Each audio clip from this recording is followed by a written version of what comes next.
Visakha steel plant కు భారీగా ప్యాకేజీని ప్రకటించిన తర్వాత విశాఖ నగరానికి వస్తున్న కేంద్ర మంత్రి కుమారస్వామికి ఘన స్వాగతం పలికేందుకు బీజేపీ నాయకులు ఏర్పాట్లు చేస్తున్నారు. గాజువాక నియోజకవర్గ కన్వీనర్ కరణన్ రెడ్డి నరసింహారావు ఆధ్వర్యంలో పార్టీ నాయకులతో ప్రత్యేక సమావేశం నిర్వహించారు. ఇక అనంతరం పాత గాజువాక కూడలిలో జిల్లా అధ్యక్షులు ఎంఎంఎన్ పరశురామరాజుతో కలిసి కేఎన్ఆర్ రూట్ మ్యాప్ ను కూడా పరిశీలించారు. గతంలో వాజ్పేయి ప్రధానిగా ఉన్నప్పుడు ఉక్కును ఆదుకున్నారని, నేడు మోదీ నాయకత్వంలో ఉక్కును కష్టాల నుంచి గట్టెక్కించారని తెలిపారు. ప్రభుత్వాలు సహకారం అందిస్తున్నప్పటికీ ప్లాంట్లో పనిచేస్తున్న కార్మికుల్లో కూడా చైతన్యం రావాలని, ఉక్కును లాభాల బాటలోకి నడిపించేందుకు ప్రతి ఒక్కరు కూడా కృషి చేయాలని కోరారు. విశాఖ విమానాశ్రయానికి చేరుకునే మంత్రి ఓపెన్ టాప్ వాహనంలో ర్యాలీగా బయలుదేరి స్టీల్ ప్లాంట్లోకి వెళ్తారని తెలిపారు.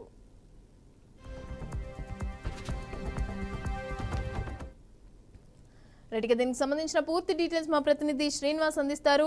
శ్రీనివాస్, చెప్పండి. విశాఖ ఉక్కు కేంద్రం ప్రాణం పోసిందని అనుకోవచ్చు. ఇక కేంద్ర మంత్రి కుమారస్వామి వస్తున్నట్టుగా తెలుస్తోంది. అయితే దీనికి సంబంధించిన డీటెయిల్స్ ఇవ్వండి. రూపాయలు చేశారు. గ్రాంట్ ఇస్తాం, గ్రాంట్ అది అనౌన్స్ చేసిన తొలిసారిగా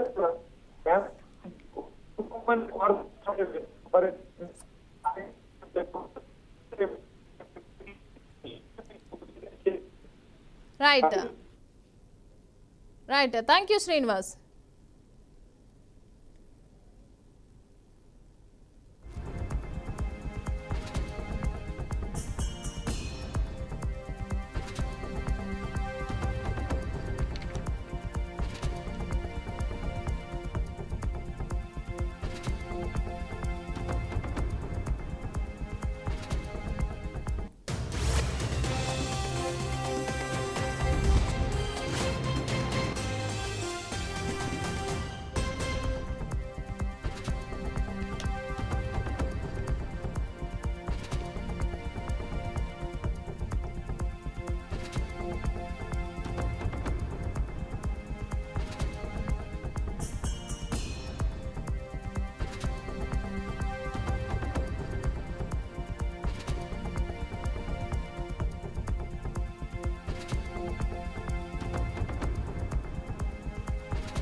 గాజువాక విశాఖపట్నం జిల్లానే లేదు.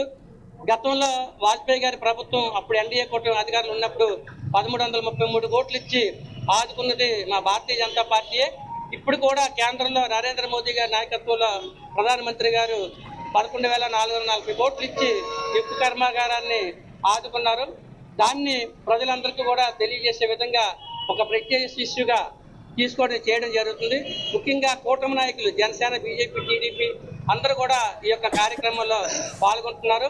మన రాష్ట్ర సీఎం శ్రీ నారా చంద్రబాబు నాయుడు గారికి, డిప్యూటీ సీఎం శ్రీ పవన్ కళ్యాణ్ గారికి, మన విశాఖ ఎంపీ గారు శ్రీభర్త గారికి, మాజీ ఎంపీ గారు శ్రీ జీవేల్ గారికి, మా సెయిల్ డైరెక్టర్ గారు శ్రీ కాశీ విశ్వనాథ్ గారికి, మాజీ ఎమ్మెల్సీ శ్రీ పిఎన్ మాధవ్ గారికి, మా రాష్ట్ర అధ్యక్షుడు శ్రీ దగ్గుబాటి పురంధరేశ్వరి గారికి, అదేవిధంగా మన గాజువాక శాసనసభ్యులు టీడీపీ రాష్ట్ర అధ్యక్షుడు శ్రీ పల్లా శ్రీనివాసరావు గారికి అందరికీ కూడా ధన్యవాదాలు తెలియజేస్తున్నాం.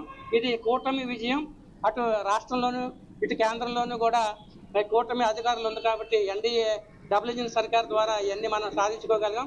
ఇటీవలే ప్రధానమంత్రి శ్రీ నరేంద్ర మోదీ గారు విశాఖ జిల్లా వచ్చినప్పుడు మనకి రైల్వే జోన్కి ఎన్నో ఏళ్ల కళ రైల్వే జోన్ భవనానికి కూడా భూమి పూజ నిర్వహించడం జరిగింది.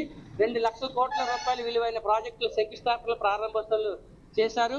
మరొక్కసారి ప్రధానమంత్రి శ్రీ నరేంద్ర మోదీ గారికి ప్రత్యేకమైన ధన్యవాదాలు.